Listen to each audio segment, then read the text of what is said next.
আপনারা যদি খেয়াল করে দেখেন 28 জুলাই যখন এই 31 দফা কর্মসূচি সামনে আসলো, এক দফা সামনে আসলো 23 সালে, তারপর থেকে 28 অক্টোবর এবং তারপরে কি ভয়ঙ্কর রকম অত্যাচার, কিভাবে স্যাবোটাজ করে সরকার পুরো আন্দোলনকে দমিয়ে দেওয়ার চেষ্টা করেছে।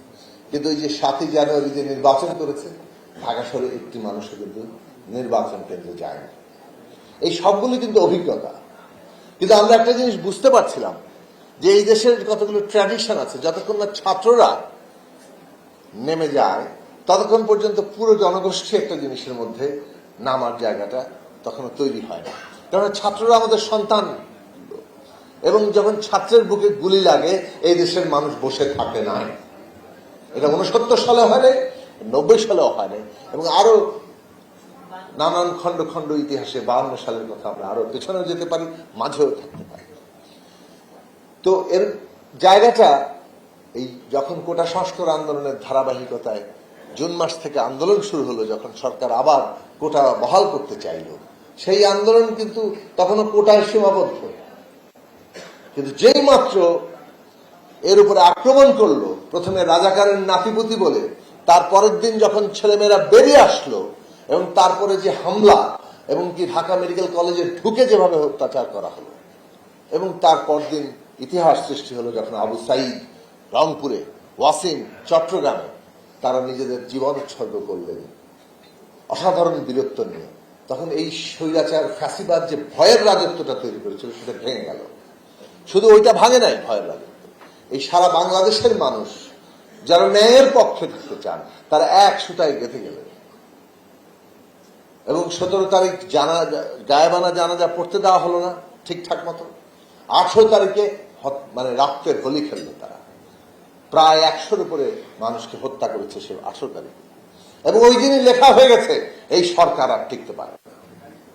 আমরা 19 তারিখে আমাদের দল এবং মঞ্চের পক্ষ থেকে বলেছিলাম যে এক দফা তো আমরা অনেক আগে ঘোষণা করেছি, এবং ওই এক দফা এখন আবার নতুন করে তুলতে হচ্ছে যে এই সরকারের পদত্যাগ ছাড়া বাংলাদেশে আর কোনো মুক্তি নেই। কারফিউ জারি করলো, কি অত্যাচার! এমনকি ধরেন সিনিয়র রাজনৈতিক নেতৃবৃন্দদেরকে গ্রেফতার, আর নির্বিচারে ছাত্রদের, শ্রমজীবী তরুণদের, এমনকি শিশুদের, বৃদ্ধদের, সেটা বাঙালি, চাকমা, মারমা, হিন্দু, মুসলমান, সকলের গায়ে গুলি, এবং কি ভয়ঙ্কর অত্যাচার!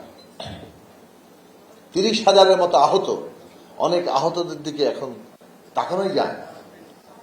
চেহারা বিকৃত করে দেওয়া হয়েছে, কাউকে চিরজীবনের জন্য পঙ্গু করা হচ্ছে, শত শত মানুষ দুচোখ অন্ধ হয়ে গেছে। এই কারণেই বলি যে উত্থানের জায়গা তৈরি হয়েছে, যারা এরকম জীবন উৎসর্গ করে সমষ্টির স্বার্থে তাদের দায়িত্ব পালন করতে এগিয়ে এসছেন, এর চেয়ে মহত্তম কাজ আর কিছু নাই। ফলে একটা জনগোষ্ঠী যদি সত্যিকার অর্থে এগোতে চায়, সে তার পুরো জনগণের, কওমের স্বার্থে যারা সামনে আসেন তাদেরকে সবসময় সামনে তুলে ধরতে হয়।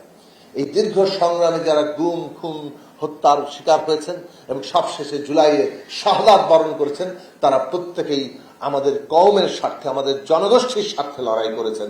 কাজে তাদেরকে যেমন মুক্তিযুদ্ধের সমস্ত শহীদদেরকে আমরা সম্মান করি, তেমনি এই সকল শহীদদেরকেও আমাদের সম্মানের সাথে স্মরণ করতে হবে এবং তাদেরকে রাষ্ট্রীয় স্বীকৃতি দিতে হবে। এবং সেটা আমাদের জন্য, যারা শাহাদাত বরণ করেছেন তাদের কিন্তু এখন কোনো কিছুতে কিছু এসে যায় না। যদি আমরা এগোতে চাই তাদেরকে সেই মর্যাদা দিতে হবে, তাদের পরিবারকে সেই মর্যাদার জায়গায় নিতে হবে। ফলে আমরা সরকারের কাছে এর আগে 5ই আগস্ট মহামান্য রাষ্ট্রপতির উপস্থিতিতে মুক্তিযুদ্ধ মন্ত্রণালয়ে কর্মসূচি আয়োজন করছিল, সেখানে আমরা তুলেছিলাম।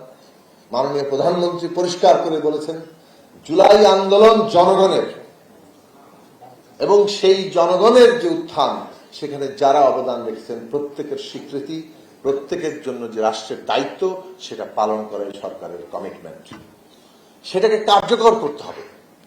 এখনো শহীদদের পরিবারের অভিযোগ আমরা শুনি, আমরা নানাভাবে আহতদের অভিযোগ শুনি যে তারা চিকিৎসা এবং অন্যান্য সুযোগ সুবিধা থেকে বঞ্চিত হচ্ছেন।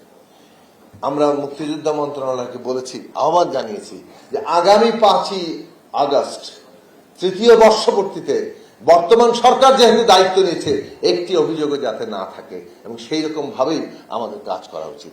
সেটা যখন আমরা করব, সত্যিকার অর্থে জুলাইয়ের মধ্য দিয়ে মানুষের যে আকাঙ্ক্ষা, তাকে যে আমরা ধারণ করি, আমরা যে রক্তের ঋণে আবদ্ধ, সেইটাকে আমরা বাস্তবে প্রমাণ করে দেখাবো।